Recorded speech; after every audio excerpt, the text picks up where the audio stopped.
Salut à toi, étudiant infirmier, infirmier ou toute personne désireuse d'en apprendre plus sur le métier d'infirmier. Je suis Laou, je suis infirmier en réanimation depuis 4 ans et j'ai créé la chaîne Itinéraire d'un infirmier à destination des étudiants infirmiers qui souhaiteraient en apprendre plus sur les métiers d'infirmier. On va débuter par la psychologie, on va voir les bases de la psychologie. C'est parti, on y va. Allez. Cours pour les étudiants infirmiers, introduction à la psychologie. Grand 1, généralité. Le psyché est un mot grec qui signifie l'âme. Logos est un mot grec qui signifie discours ou science. La psychologie est donc la science de l'âme. C'est l'explication de la nature humaine qui touche le domaine des sciences humaines. Grand 2, les grands domaines de la psychologie. La psychopathologie, c'est la science de la souffrance de l'âme, du normal au pathologique. La psychologie cognitive est l'évaluation des procédures d'acquisition des connaissances et de traitement de l'information. La psychologie du développement avec les différentes phases, l'enfance, l'adolescence, l'adulte et les personnes âgées.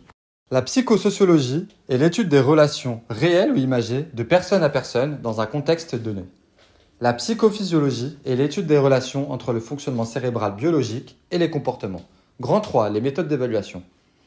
On a l'observation, l'entretien, l'expérimentation, la psychométrie et l'imagerie. Grand 4, les différentes formes de thérapie. Les thérapies individuelles ou groupales, thérapie en face-à-face ou divan, thérapie interventionnelle, thérapie brève ou longue, thérapie en pleine conscience ou sous hypnose. Le principe fondamental de la psychologie est une thérapie n'a de sens que si l'individu y participe volontairement et de préférence pour lui-même. La psychanalyse avec Freud au XIXe siècle, il propose des cures psychanalytiques pour les personnes atteintes de névrose ou d'hystérie.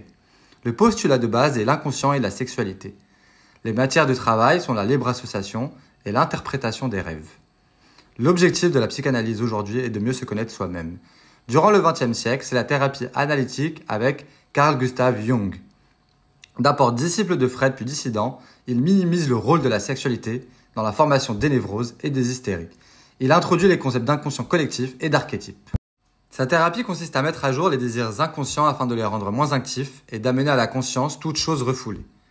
On a les thérapies cognitives et systémiques. La thérapie cognitive à court terme qui permet de modifier les schémas erronés de traitement de l'information et la thérapie systémique qui permet d'aborder les difficultés d'un individu en fonction des relations qu'il entretient et du contexte.